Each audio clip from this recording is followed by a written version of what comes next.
من الشيطان الرجيم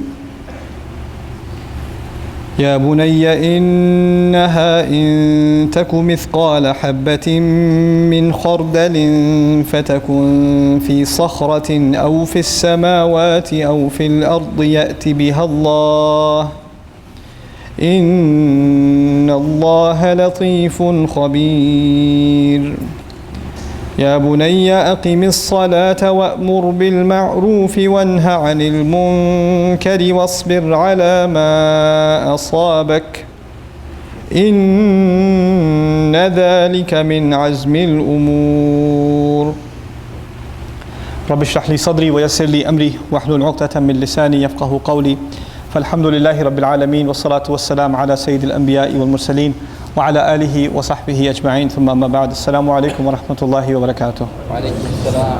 I wanted to take this opportunity to share with you a couple of ayat that belong to Surah Luqman, and they belong within the passage in which Luqman radiallahu anhu is giving advice to his son. And typically at the occasion of a khutbah of Jum'ah or a short talk, we begin from the beginning of this passage and we get through the first couple of ayat and the time is up, and there's so much more beautiful advice in this passage, and in most occasions we don't get around to them, or if we do, we don't give them enough time. But there's some really beautiful pearls of wisdom that Allah Azza wa Jal chose to mention in His book, and it's very beautiful that at the beginning of each of them Allah Azza wa Jal begins the ayah by saying, Ya Bunayya, my beloved son, my dear son. Bunayya ism tasghir, meaning my small son, my young boy. It's a term of endearment by the father to the son.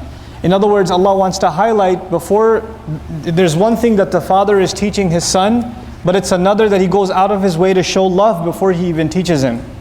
He makes sure that the son understands that the father loves him. Because a lot of times, especially for dads, it's not on autopilot. Your children don't automatically assume that you love them, especially for fathers. They know automatically mom loves me, but they don't know automatically dad loves me. Automatically they assume dad is usually angry at me. So dad has to go out of his way to say, son, I love you. Then start the advice. He can't just start the advice. And this is, you guys have experienced this in life, maybe with your own fathers and your own children. Every time you try to give them advice, oh, here we go again. It's because, and when the mother just puts her arm around you, or sits you down and says, come sit here next to me, and then she gives you just listen, because it's mom. You just melt. So the father has to go out of his way to make sure the son listens. And this father, subhanAllah, the advice he gave, he just wants his son to think about something. And he says, إِنَّهَا إِن تَكُ مِثْقَالَ حَبَّةٍ فِي خَرْدَلٍ. Imagine that there is a mustard seed. فَتَكُنْ فِي صَخْرَةٍ. It's this tiny little mustard seed, little tiny thing. And it's inside a boulder. The seed is stuck inside a boulder. And it could be any boulder. Now imagine he wants him to find that seed. He wants his son to find this little seed.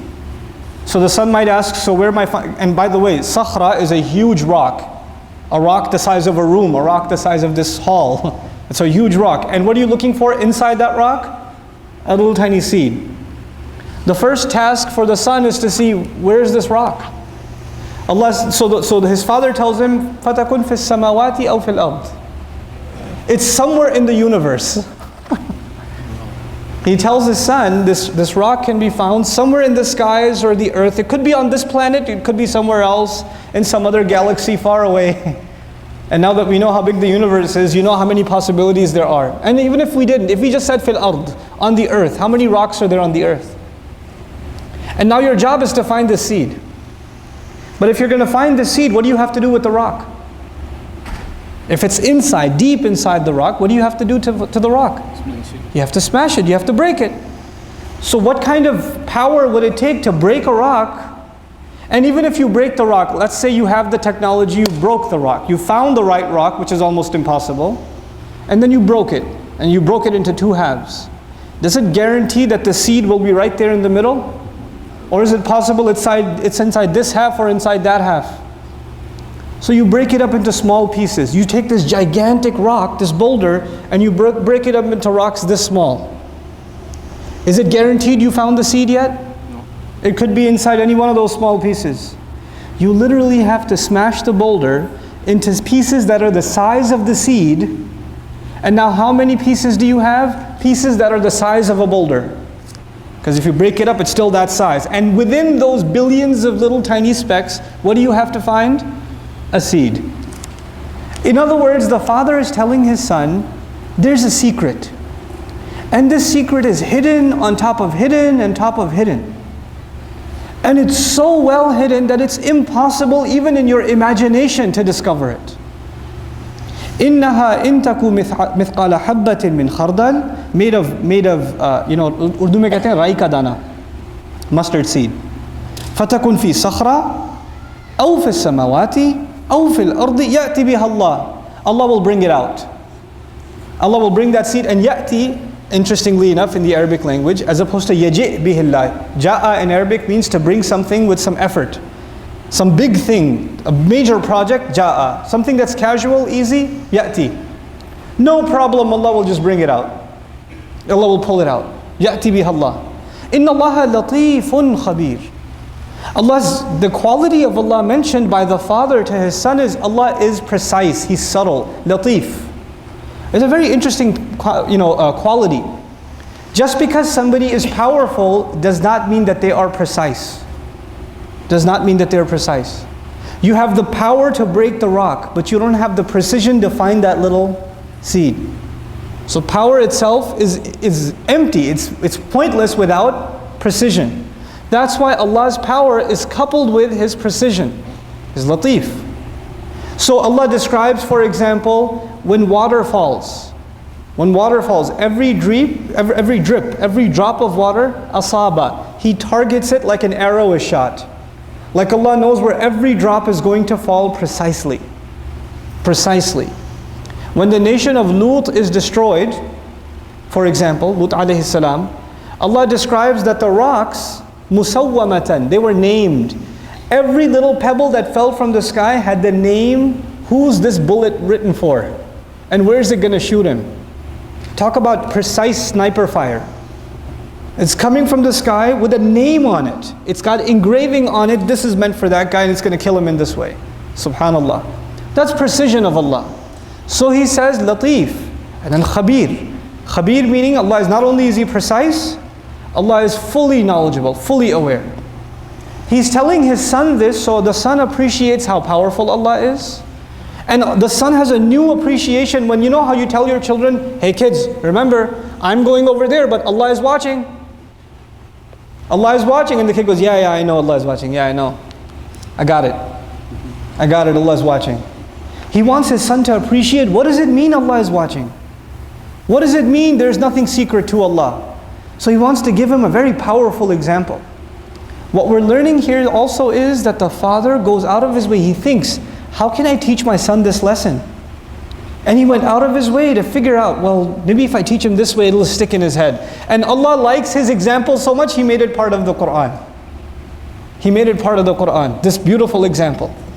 And of course, this example is inspired by the wisdom Allah had granted Luqman to begin with, radiyallahu anhu. So now that you know Allah is watching, now He gives him the advice. The first ayah was about Allah, then He gives him the advice. And so He says, Ya bunayya aqimis salat. My son, pray, establish salat. And فهناك فرق بين يا بني صلي ولم يقل يا بني صلي. My son, pray. He said, Ya bunayya aqimis salat. Establish prayer. Institutionalize prayer. Establishment as an image in the Arabic language is to build something. It's to make something stand. It's as though everything else can be moved, but the pillar in the building cannot be moved. You can move the furniture, but you can't move the pillars. So in your day, everything else can move. In your day, the doctor's appointment can move. Your work schedule can move. The meeting can move. Lunch can move. Dinner can move. Salat cannot move. Salat is in its place. Son, understand this. My son, I want you to know you have to establish salat. أقم الصلاة وأمر بالمعروف وانهى عن المنكر واصبر على ما أصابك. I'll leave you with this. Once you establish salat, once you understand what it means to make time for Allah no matter what, then there are going to be some effects of salat on your personality. And these effects are not just inside salat, these effects are also outside salat. If Allah will bring out even a seed on Judgment Day, which means Allah will bring justice on Judgment Day, not even a seed will escape. If that's the point, then a Muslim becomes very concerned with justice. And every single salat reminds the Muslim that the day of justice is coming, and a Muslim has to be fair in his life and her life, and a Muslim has to make sure people around them are doing the right thing. So a natural consequence of salat, of really establishing salat, وَأْمُرْ بِالْمَعْرُوفِ وَانْهَى عَنِ الْمُنْكَرِ. Make sure you encourage and instruct people and advise people to do the right thing. You made salat and you go back into the meeting at the office. And when you're at the meeting at the office, they're saying, our client, he's given us, seems like he's got a little extra money to spare, so we should bill him a couple of hundred extra hours even though we haven't done the work. They won't mind, they don't care. You just came out of salat, you say, no, we didn't do that work. We can't put that on the hours. We cannot sign off, I can't sign off on that. You're standing around in your meeting at work and people are making fun of an employee that's not there. You stand up, whether you like that employee or not, it's not right, he's not here. We shouldn't do this. And you say, what made you do that? Why are you talking like this? Why are you standing up for the guy? Because I pray. That's what prayer teaches me, to stand up for the right thing. I'm not going to stand by corruption anywhere else in my life. That's what it means to establish salat. So he's teaching his son, just because you pray, that's not enough. Just because you pray, that's not enough. And it's beautiful that Allah gave the example of a seed. What's supposed to come out of a seed? A plant. The salat is like the seed. But if the seed, you never turn it into a plant, the fruits of that seed, they never come out. And what are the fruits of that seed? Amr bil ma'roof wa an-nahy 'anil munkar. فَإِذَا لَمْ تَأْمُرْ بِالْمَعْرُوفِ وَلَمْ تَنْهَى عَنِ الْمُنْكَرِ مَا هَذِهِ الصَّلَاةِ. What kind of salat is this? It doesn't make you enjoin good and forbid evil. What is that? وَاصْبِرْ عَلَى مَا أَصَابَكَ. And then that's the final advice in this ayah. Be patient over whatever targets you. Because when you stand up for the right thing, or you speak out against the wrong thing, in the house, at the office, in business, with business partners, with the employee, with the employer, with the coworker, with the person you're riding with in the car, when you speak out and say the right thing, they might get upset with you. They might not like what you have to say. Nobody likes justice, let me tell you, around the world. You talk about justice, you get in trouble. You tell your dad, I don't think that's fair, Dad. I don't know if you should have paid him his full salary. I don't know if you should have done that. Well, who are you, kid? Who are you to talk to me like that? Nobody likes to hear about justice. Nobody likes to hear about fairness. So you're going to have to be patient with the consequences of speaking out. وَاصْبِرْ عَلَى مَا أَصَابَكَ. And this is a cycle, because when your patience is tested, you will need strength. And after a few hours, you go back to Allah for salat, and you gain your strength again. And then you go back out again, and you stand up for the right thing again. And you cycle like this. He's turning his son into a leader. He's turning his son into a role model. This is what Islam is supposed to look like. This is what salat does. I'll leave you with this last bit of thought. When, for example, Shu'aib عليه السلام was complaining about the economic, irregularities of his society, they told him, his people told him, does your salat prevent you? As-salatuka tanha? Your salat prevents you from doing, your salat commands you, ta'muru? Your salat prevents or commands you to tell us what to do? Just go pray, man. Go pray in the masjid. Why you bother us in our business? But Shu'aib alayhi salam understands salat means that you learn the importance of justice. You learn the importance of justice on the day of judgment, which means you make sure that you become a source of justice even in this world.